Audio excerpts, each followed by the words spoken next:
Welcome back to another video by VarietyMMOs. My name is Coffee and today I'll be doing a PvE guide on the Giant. There is actually quite a lot to cover. First, the pros and cons of the Giant in my opinion. We will discuss all of his abilities, then have a look at his stats, how the stats all work, primary stats, secondary and also branch stats. We got to discuss the gear, what's the difference and what's the priority that you should be going for. And then finally, gems, what you should be looking for in gems and your character for stats and the branch damage. Then lastly, going back to the branch damage to give a quick explanation on how you actually get it and make sure you understand what it does. Note, before we dive into the video, these recommendations are for global in its current state and not for the awakening down the line. So the pros, the Giant has a number of different playstyles, lots of mobility, plenty of high crowd control for big combos, and he's simply awesome in PvP. Cons, harder to farm with others nearby, especially ranges with high attack speed, doesn't have a self-healing global, doesn't share weapon offhand with other classes currently available. So the video doesn't blow out of proportion in length, I'm going to go through these abilities pretty quickly, so I'm going to trust you guys to go back and have a look at the ones that I don't really talk about too much. Storming Beast, it's just not that great. It's got a simple bound to it, but the damage output's not that good, so I wouldn't use it. Headbutt, this skill's used more for PvP, not PvE. The Weakling Hunt, another ability used mainly for PvP, not PvE. It's good because it's got a simple stun and it's got that small gap closer.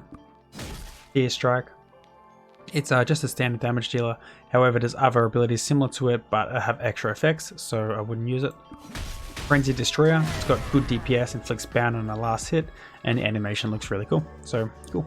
It also has AAL damage, which is part of the branch that I will be recommended. Falling Rock, it's just a mobility move, so it's good, it inflicts decent damage, but it's not really great for PvE. It's okay for PvP though. Raging Thunder, so this is an ability that you're going to use a lot when it comes to AFK farming, and a lot of the build is around this and how it actually works. Predatory Hunt, this is more for PvP. It's invincible while jumping, so it's cool. Flicks a bound on hit, but overall that's about it. Beastly Wind, one of my favorite abilities. It's got great mobility, really good damage, and a low cooldown with multiple charges, so it's really good. The only thing I don't like about it is that it's Surret and the Ahib, which we don't actually use. Then we have Earth Shatter. This ability will increase your defense over here, plus 14 for 10 seconds. So that's something you would use on your build, which I will show you in a second. We have Lava Piercer, that gives you super armor. It also allows you to inflict burn and also increase your defense by 12. So pretty good to have, and it's good for PvE and PvP. Smackdown, this ability is basically for PvP and PvP only, so I'm not going to cover that. Giant's Rule, it's just like our Fearsome Tyrant. It does have the extra effect of adding 19 attack for 10 seconds, so it's definitely got a spot and it's got good damage. Fury of the Beast, this is a great ability for PvP. If you can get the days off into a knockdown, it's got good damage, and it's got AAL damage on it for branch, so it's pretty cool. Fearsome Tyrant, it's our ultimate ability. It's got a great AoE. Once you hit level 22, it increases by 15% range, and it's also AAL damage. So yeah, definitely worthwhile having this on there. This is the PvP build, just for you guys that are interested. Then we have the skill set 2 here. This is the build that I would use if I was going to do boss dams, or you know, potentially the big bosses, the world bosses, stuff like that. There's a reason that, you know, increases your attack, a couple of his abilities, also increasing your defense, a few of them, and it's got the AoE farm, it's got plenty of mobility, it's got the Fearsome Tyrant here. It's just overall a strong build. Skill set 3 here, this is the only thing I would change between 2 and 3 would be the Fury of the Beast, as well as the Frenzied Destruction. The Frenzied Destroyer. The only reason is because the animations themselves, they do good damage and they're sort of AoE, but they're not like right around you, and the goal is to kill as many mobs as quickly as possible. So that's why I would only have this tree here. So I'm going to show you guys that now. So this is just one of the many areas that you're going to go AFK training over time. So with the Giant, you're going to have a problem when it comes to ranges. Like, they're going to shoot fast and target an enemy before you can actually get to him quite often, which is super annoying because then you're just killing the enemies for them. So you need to try and find your own private little spots if you can, and get it as close quarters as humanly possible. That way your character doesn't have to run that far. As you can see, right now what he's doing is he's increasing his own defense. He's also using his Fearsome Tyrant, hopefully not on one enemy like that. That's why you need to have it close quarters. And then he's just going into his mobility while doing damage, and then back into his spin, because the spin doesn't actually have any cooldown, but it has a nice amount of damage. So that's the goal here, to get as many enemies killed as quickly as possible. And I could sit here and do a test and show you guys how well it works, but it's kind of pointless, just because I've already done quite a few tests on different abilities to see what works for me personally in my current skill set and my abilities. Okay, so the stats. Let's have a look at how the CP actually accumulates and just explain it, break it down for those that don't know yet. If you press this button here, check CP, it will bring up this interface where it says base family CP and base character CP. This here pretty much tells you exactly where your family CP is coming from, and this is telling you where your character CP is coming from. If you put your attack power and your defense power and you add these together, it gives you your character base. And then if you add your character base and your family base together, it gives you your combat power. Let's have a look at the secondary stats. So I'm going to focus on these skills here. So when you look at 30%, 20%, and 20%, and 200%, the ceiling, it seems high, but it's really not. So what my recommendation is that you do it in this priority, and this is pretty much for all classes, well, that I know of so far. For the giant, this definitely works. You want to get 20% attack speed. So when you see something that has attack speed, chuck it on. You want to try and get it to the roof. Crit chance, that's going to be 30%. So crit chance is not as important as the attack speed, but definitely look out for it just because it has a higher ceiling. Critical damage, this is important, but you can't get that on gear and gems. The only current ways in order to get it is the Lightstone.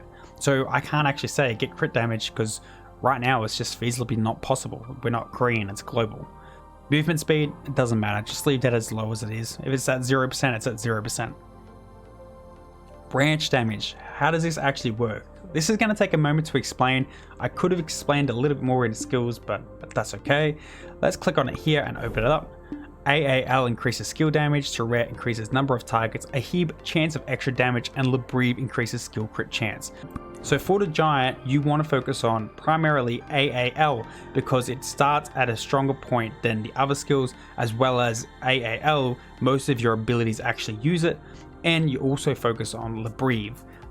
You can get Surret and you can get Ahib when they come up, but overall they're just not going to be as good for you because your abilities are not going to actually have them or not going to use them, and they don't scale as hard. Coming back to the skill section for 1 second just to show you guys, this is Labreve, this is AAL, this is Labreve. This is the only ability here that can't actually use either one of them. Then we have the Fury of the Beast, which is AAL, and the Fearsome of Tyrant, and that's why we focus on those two, so 90% of the abilities are covered and going to get some kind of benefit. Okay, so I'll talk a little bit more about the branch damage a little bit later on how to obtain it. We've covered it before, but I'll put it at the end of the video just for those guys that don't actually know anything about it. Now let's have a look at the armor, kind of explain to you what you should actually be going for.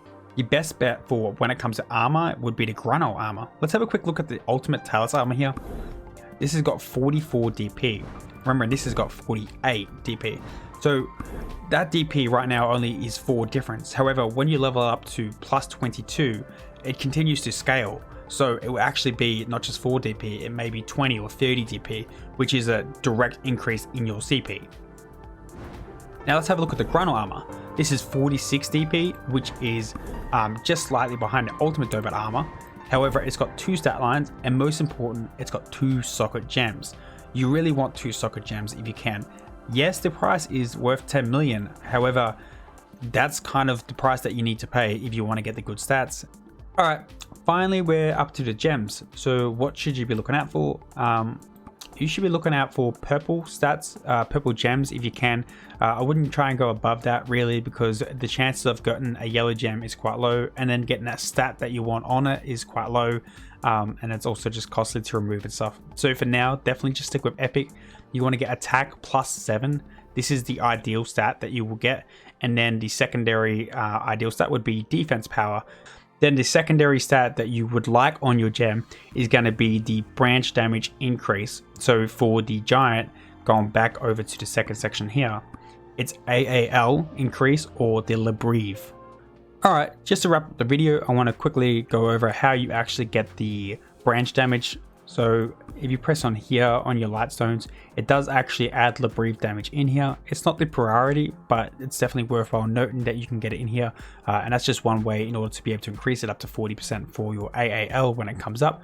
But yeah, focus on the quality and stuff so you can get all the other benefits first. And then we have the one other way. If you come down to here and you press on the shield, obviously the gear resistance and the bonus effects are nice, but up here the accessories, and this is why we suggest that you just go for the blue quality jewelry or accessories, and you get it to like all 8 or whatever it may be, because the higher you go, the all branch damage +5, plus you get your attack and plus your defense. So yeah, blue accessories for the time being, increase this, and that way you get more branch damage. Thank you very much for watching, guys. I do hope you enjoyed this content. Please consider subscribing to the channel and make sure you press that little bell notification so you actually get notified when we release BDM content. Comment down below if there's anything else that you need to know, and I will try and get back to you as quickly as possible.